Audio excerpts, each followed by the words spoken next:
कल्पना कीजिए आप अभी आराम से बैठकर यह वीडियो देख रहे हैं, लेकिन क्या आपने कभी सोचा है कि जिस जगह पर आप बैठे हैं करोड़ों साल पहले तापमान 8,500 डिग्री तक पहुंच चुका था, या फिर लाखों सालों तक यह जगह बर्फ की चादर से ढकी हुई थी? दोनों बातें सच हैं। इस वीडियो में हम आपको लेकर चलेंगे 450 करोड़ साल पुराने उस सफर पर जब हमारा सौरमंडल सिर्फ धूल और गैस का बादल हुआ करता था। वैज्ञानिक बताते हैं कि बहुत समय पहले इन बादलों के पास एक विशाल तारा था जिसकी ऊर्जा कम होते होते इतना बड़ा विस्फोट हुआ कि अंतरिक्ष में धूल के कण आपस में जुड़ने लगे। दबाव और गर्मी के कारण ये कण छोटे छोटे उल्कापिंडों और चट्टानों में बदल गए। इन्हीं में मौजूद रेडियो एक्टिव तत्वों ने गुरुत्वाकर्षण पैदा किया, जिससे हाइड्रोजन और हीलियम एक जगह इकट्ठा हुए। दबाव इतना बढ़ा कि एक विशाल धमाका हुआ और हमारा सूरज जन्मा। इसके बाद भारी भरकम क्षुद्र ग्रह सूरज के करीब खींचने लगे, आपस में टकराए और धीरे धीरे बुध, शुक्र, पृथ्वी और मंगल जैसे ग्रह बने। वैज्ञानिक मानते हैं कि पृथ्वी और मंगल के बीच कभी थिया नाम का एक बड़ा ग्रह था। गुरुत्वाकर्षण के कारण वह पृथ्वी से टकराया, जिससे अंतरिक्ष में फैले कणों की एक रिंग बनी। इन्हीं कणों के आपसी टकराव से हमारा चांद बना। उस समय पृथ्वी पर सिर्फ एक महासागर था जिसका तापमान करीब 1958 डिग्री सेल्सियस तक उबल रहा था। धीरे धीरे पृथ्वी ठंडी हुई, भारी धातुएं और रेडियो एक्टिव पदार्थ केंद्र में चले गए, जबकि हल्के तत्व सतह पर आ गए। लाखों साल तक उल्कापिंडों की बारिश होती रही जो पानी, खनिज और नमक लेकर आए। इसने पृथ्वी को धीरे धीरे पानी से ढक दिया। वैज्ञानिक मानते हैं कि गहरे पानी में ज्वालामुखियों के पास पहली बार सूक्ष्म जीव बने। वक्त के साथ पृथ्वी का ऊपरी हिस्सा ठंडा हुआ, लेकिन अंदर का रेडियो एक्टिव कोर गर्म ही रहा। जब यह गर्मी सतह से बाहर नहीं निकल पाई तो हजारों ज्वालामुखी फट पड़े। लावा से नई जमीन बनी। उस समय वायुमंडल नहीं था, इसलिए उल्कापिंड करीब 300 करोड़ साल पहले वायुमंडल स्थिर होना शुरू हुआ। दिन की लंबाई भी 24 घंटे के करीब आ गई। सूक्ष्म जीव विकसित होकर समूह में रहने लगे। लगभग 250 करोड़ साल पहले ऐसे जीव बने जो खनिज और धूप का इस्तेमाल करके ऑक्सीजन छोड़ने लगे। इसने वातावरण को बदल दिया, जिससे ओजोन परत बनी। फिर धरती में दरारें आईं, ज्वालामुखी सक्रिय हुए और वातावरण में कार्बन डाइऑक्साइड बढ़ा। एसिड रेन हुई और धरती का तापमान इतना गिरा कि पूरी पृथ्वी बर्फ से ढक गई। कई लाख साल तक यह स्थिति रही। बर्फ सूरज की रोशनी को लौटा देती थी, जिससे धरती गर्म नहीं हो पाती थी, लेकिन अंदर की गर्मी और ज्वालामुखी ने धीरे धीरे बर्फ पिघला दी। गहरे पानी में रहने वाले जीव ऑक्सीजन का इस्तेमाल करके बड़े और जटिल बनने लगे। समुद्री पौधे फैले,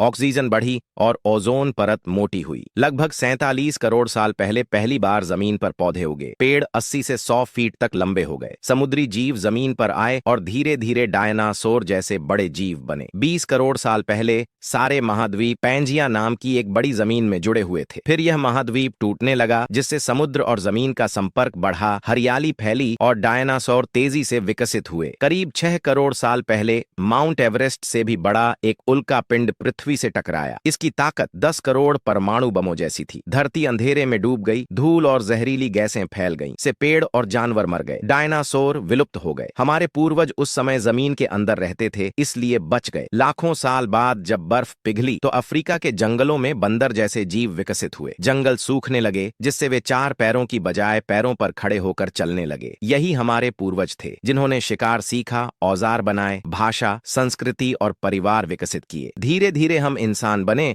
और पृथ्वी पर सबसे उन्नत प्रजाति बन गए। लेकिन जिस धरती को बनने में 450 करोड़ साल लगे, उसे हमने कुछ ही हजार सालों में प्रदूषण और कार्बन डाइऑक्साइड से नुकसान पहुंचा दिया। वैज्ञानिकों का मानना है